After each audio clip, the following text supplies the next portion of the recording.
Global happenings today. We communicate, we analyze global news. Stay tuned. Hello, beautiful people. Welcome to Global Happenings today.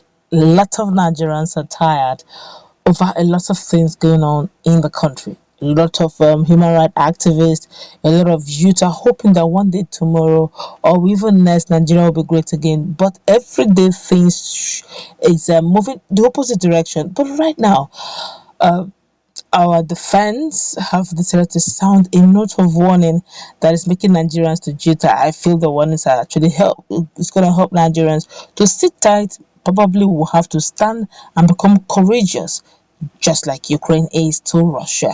Well, before we go into the newspaper to find out what the Chief of Defense Staff is telling Nigerians ahead of time to get ready, we'd like you to subscribe to our channel by clicking on the red subscribe button. Beside it, you will see bell notification icon. Please go ahead, click on it to get notified as soon as we update our channel on YouTube. But the Chief of Defense Staff, Lucky Irabo, has issued a stern warning to politicians attempting to lure military officers and military officials to stage a coup against the Muhammad Buhari regime. Mr. Irabo gave the warning while speaking at a visual media chat titled Open Ears Dialogue as at Friday. The leadership of the armed forces is also telling politicians to leave us alone. Do not mix us up with issues that have to do with politics, and do not use political inclinations and persuasions to want to lure anybody from the armed forces into the idea of having to undertake coups and all, warned Mr. Irabo.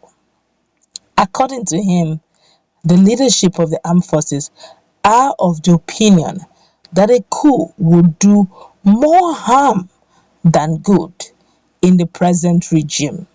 Hence, it was not an option. It was not an option to be contemplated even by the younger military operatives. The armed forces of Nigeria have nothing whatsoever to do with anything that has to do with coup. We have learned our lessons over the years, and we have come to our conclusion that coups will do us more harm than good, he said. He stated categorically that this is what the leadership of the armed forces is passing down the chain and educating everyone under our command, that there is no reason whatsoever for anyone to contemplate that. Reiterating his standpoint on the subject of coup in Nigeria, Mr. Irabo emphasized, "We will not." That's the reason why perhaps the discussions you may have been having in the media, we have been insulated from such discussions because they already know our viewpoint in this regard. Mr. Irabo's statement comes in the wake of successful coups staged against democratic governments in other African countries. The way they are staging coup in African countries now, oh Lord have mercy. I just hope that we're not going back to military era. Khaki and barracks. Leave those guys. They are best as defense people. They are not best as rulers. So uh, what they hear is the first command. They obey the first command. Second command sometimes is a bit wonderful for them to obey. You may think democracy is difficult. Don't try military. For some of us who have witnessed military rule, we would agree that it's a unique time. It was a unique time then where a lot of things, the military then were like the king, they were also the priests, they were everything. They had the power, they also had the defense. It was difficult, and it's always difficult when there's this whole issue of putting sugar in someone's mouth and you tell the person to spit it out. You will all lick it. They hold on to the power and you expect them that they will relinquish it. As people like Salam Abubakar, they come in rare quantum. They don't usually come like that in generations. They probably come once in a while. They don't come a complete package in all generations. Only one or a few handful. So don't think that we will have the Abubakars, Salam Abubakar always. They're rare. Some of them, when they test the military coup and they become president, unfortunately, it may take sanctions and superior sanctions from United Nations, from UNESCO, from AU, EU, and the rest for them to relinquish that hold. If you have not tested military rule or you were not born in the military era, you will not understand why military rule is not good for any democratically conscious country, especially the one that is diversified like Nigeria. Some persons are saying, let them go ahead and have the coup, at least they will have a breath and change. If you want to go by that on ethnical lines, you will still find out that at the end of the day, who are those in the military? 90% or 70% of them are actually from the north. So while you are shouting the presidency should come to the south, by the time they do the coup, the likelihood of the person that will be sitting on that seat may likely be a northerner.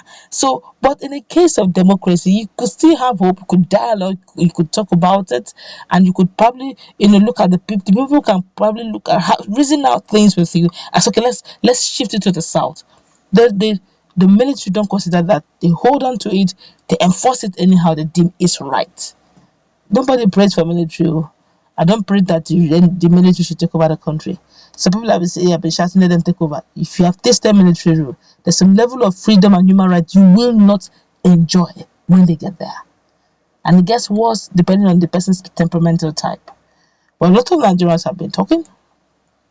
But he's just telling Nigerians generally and politicians that they don't want to consider coup. All this pressure from the younger generations of the military officers, they should go ahead and plot a coup that is putting into them that look, they shouldn't think of it and they don't want to get involved in Nigerian politics, especially the ones being pressured by Nigerian politicians on their military officers. So just really telling Nigerians and politicians as a whole that they are not considering coup and they will not consider it. In Africa these days now, quite a number of countries are beginning to embrace that coup data issue, and they are beginning to, I don't know how the economy look like, but we are actually all watching it in 3D from every part of Africa. But a lot of Nigerians are realizing, let's just take one or two and wrap this up. This one here say, you are right, sir. Such politicians are not even different from the ones in power. They just want a coup for their selfish reasons. God bless General Irabo. God bless the Nigerian Armed Forces. And I say an amen to that. This one here is saying, if the coup will liberate Nigerians from the suffering and hardship, I beg, let it happen. This one is make it happen. Oh. See what Nigerians are saying. But don't need to review the plan yet. This one here is saying, I don't come again. Or when you go and take several seats, you should be more concerned about your equipped and corrupt military. Today, Nigeria's army doesn't have the guts to stage a coup. Those brave soldiers who could do that have already left the stage. Today, soldiers are more interested in intimidating civilians and assigning for improved military. All right, that's not going to wrap it up. You see, Nigerians are actually saying it in different dimensions. What's your take on this?